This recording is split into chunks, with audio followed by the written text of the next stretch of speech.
السلام عليكم ورحمة الله وبركاته. رمضان كريم وكل سنة وانتم طيبين.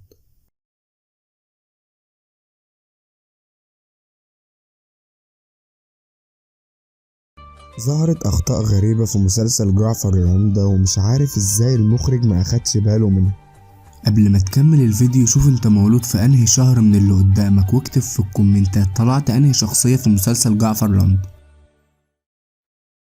في المشهد ده الفنان محمد رمضان كان بيعيط مع أمه في الأوضة. لو بصينا كويس في المشهد ده هنلاقي إن فيها أباجورة شغالة هنا. بعدها بكام ثانية في المشهد بنلاقي الأباجورة اختفت. حد هيقول لي طب ما هو عادي يعني، هقول له المسلسل ده بيتكلف ملايين الدولارات، يعني المفروض المخرج وفريق التصوير على الأقل خالص ياخدوا بالهم من أقل وأداء التفاصيل.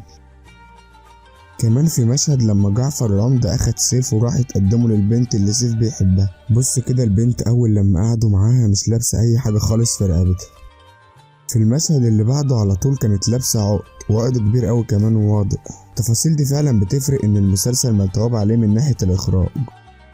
كمان من أول الحلقات واحنا عارفين ومتأكدين وكله عارف إن سيف ابن جعفر العمدة. ليه بقى تطلع الأحداث كلها مبنية على القصة دي وهي واضحة إن سيف ابنه؟